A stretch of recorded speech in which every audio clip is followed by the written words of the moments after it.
Samajwadi party ने बिहार में अलविदा चाचा के पोस्टर लगाए तो नीतीश की पार्टी ने ये जवाब दिया, टाइगर अभी जिंदा है।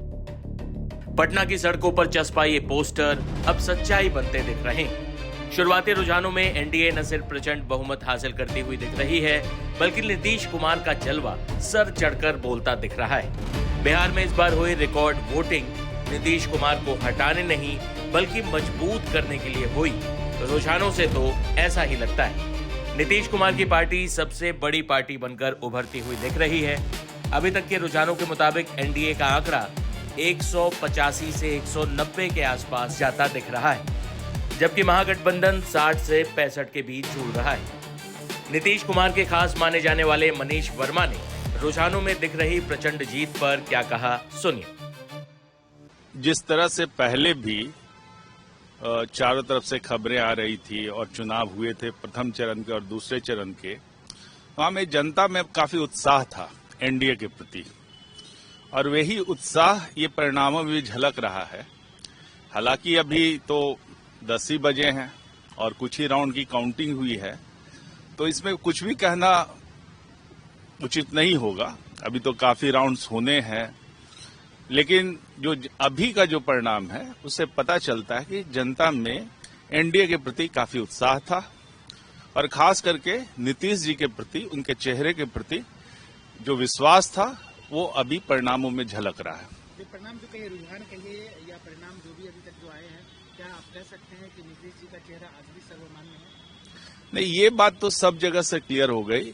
मैंने काफी जगहों पे जो भ्रमण किया, काफी कंस्टिट्यूएंसीज में गया, लोगों से बात की, अपने कार्यकर्ताओं से बात की, गठबंधन के साथियों कार्यकर्ताओं से बात की, पत्रकारों, जो बहुत लोग पत्रकार जो बाहर घूमे हुए थे, सबसे बात की, और सभी ने स्पष्ट किया कि बिहार की जनता को नीतीश जी के चेहरे पे भरोसा है, और ये परिणाम भी, और जो भी परिणाम आता, अभी तो रुझान है, रुझान भी उसी ओर इंगित कर रहे हैं। तो ये अभी देखने की बात है। दिन भर अभी काउंटिंग चलेगी। मुझे लगता है कि 2-3 बजे ही मामला पूरा स्पष्ट हो पाएगा, और उस समय जो भी जनता का आदेश है वो सबके लिए मान्य होना चाहिए, और ये जनादेश का सभी को सम्मान करना चाहिए। तो सवाल ये उठेगा सर कि तो क्या एक बार फिर से नीतीश कुमार मुख्यमंत्री बनने जा रहे हैं?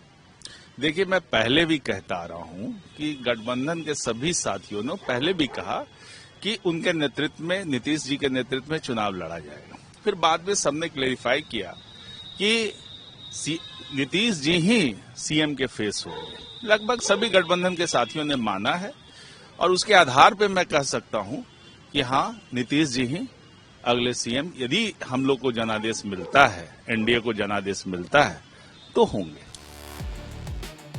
वहीं जेडीयू के कार्यकारी अध्यक्ष संजय झा ने कहा कि जनता नीतीश कुमार के नाम पर दोबारा मोहर लगाने को बेचैन थी। नीतीश पर निजी हमलों ने, उन्हें कमजोर समझने ने विपक्षियों का नुकसान किया। नेपाल और बंगाल बना देंगे सर, अगर उनके अनुसार। अब सोच लीजिए, रिजल्ट से पहले ही हार मान चुके हैं। ऐसे ही ये लोग वोट चोरी का हल्ला किया।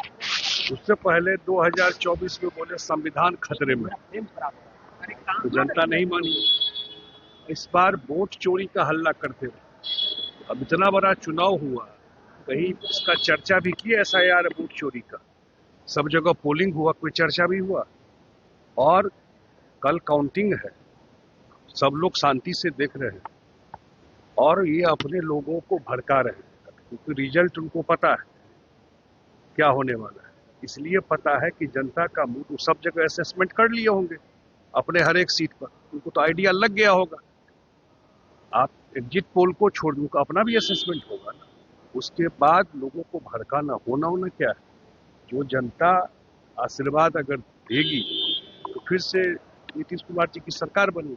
भड़काने वाले लोगों को नहीं, अब जरूर इलेक्शन कमीशन को देखना चाहिए कि जो संविधान की दुहाई देते हैं, उस संविधान के तहत ही इतना बड़ा इंस्टीट्यूशन है इलेक्शन कमीशन, और इलेक्शन कमीशन पर किस पे क्वेश्चन कर रहे हैं? वो चुनाव वो ऑलरेडी अपना बना रहे हैं, कल के हार के बाद क्या बोलना। उसी के लिए इलेक्शन कमीशन पर क्वेश्चन कर रहे हैं, बिना इंतजार किए हुए कि कल काउंटिंग हो। वो हार मान चुके हैं और अभी से लोगों को भड़काने का प्रयास कर रहे हैं, अपने लोगों को। नीतीश कुमार को लेकर एक पोस्टर लगा हुआ है, लिखा है टाइगर अभी जिंदा है। तो मैं बहुत पहले बोला था, बहुत पहले कि जब लगे आपको कि नीतीश कुमार जो लोग चलाने लगता है कि नीचे डाउन हो गए, तो समझिए कि एकदम फिनिक्स की तरह वो ऊपर निकल गए। तो लेकिन काउंटिंग से पहले इस तरीके से जो आरजेडी के नेता ये कह रहे हैं खुद जंगल राज की भूमिका को परिभाषित कर रहे हैं। बिल्कुल कर रहे हैं, इसी तरह की राजनीति तो करते रहे वो। जिस जंगल राज के खिलाफ लोगों ने मत दिया, ये कौन सी भाषा है? ऐसे ही बिहार चलाते रहे, भड़काना, जातीय दंगा कराना, धार्मिक उन्माद, सब सारा चीज जो हो सकता है वही चीज वो करते रहे। और आज भी यही भाषा का प्रयोग कर रहे हैं, क्योंकि उनको पता है कि बिहार की जनता उनको रिजेक्ट कर चुकी है। वादा की पिटारा खोलने वाले तेजस्वी यादव का क्या रहेगा? वादा तो नेता के क्रेडिबिलिटी पे है ना, कि जनता आप पर कितना विश्वास करती है। डपोर संखी वादा जनता हंसती है, तो इसलिए वादा का क्या होगा, वादा आप कैसे पूरा करेंगे जनता भी देखती है ना। आप ही लोग माइक लगाकर जब पूछ रहे थे भाई कैसे आप दीजिएगा लोग, तो दाएं बाएं देख रहे थे, वो हिसाब ही नहीं है। और नेता के क्रेडिबिलिटी, नीतीश कुमार कुछ बोलते हैं तो जनता को विश्वास होता है कि नहीं बोल रहे हैं, हिसाब किताब करके लाए हो तो कैसे काम कर रहे हैं। जिसको करना ही नहीं तो कुछ भी बोल सकता है। कितनी सीटों का अनुमान है? कोई फिगर नहीं हम लोग कह सकते हैं, लेकिन जो हम लोग चुनाव कैंपेन में देखे या हम लोगों का जो फीडबैक है, जो अपने प्रत्याशियों से फीडबैक लिए हैं, असेसमेंट किए हैं, बहुत बड़े मार्जिन से चुनाव जीते। चुनाव आयोग की कार्यप्रणाली पर क्या कहेंगे? चुनाव आयोग की कार्यप्रणाली पर क्या कहेंगे? ऐतिहासिक वोटिंग तो हुई ही, लेकिन कई दशकों बाद देखा गया कि किसी भी बूथ पर बिल्कुल एब्सोल्यूट फेयर पोलिंग, एक बूथ पर भी कोई रिपोल नहीं हुआ। तो चुनाव आयोग को दोनों बात की, एसआईआर का काम जो बिहार में शुरू करा है, उससे जो इलेक्टोरल रोल का क्लीनिंग हुआ कि जितने लोगों का डेथ हो गया और कहीं कोई कंप्लेन नहीं, बहुत बढ़िया काम किया।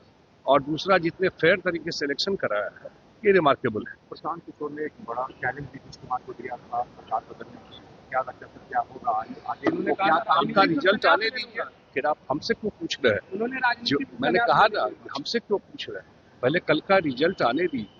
सर एक ट्वीट पोल में सर आपका सरकार आने पर पता चला है, तो क्या कृषि के आधारित उद्योग लगाएंगे आप?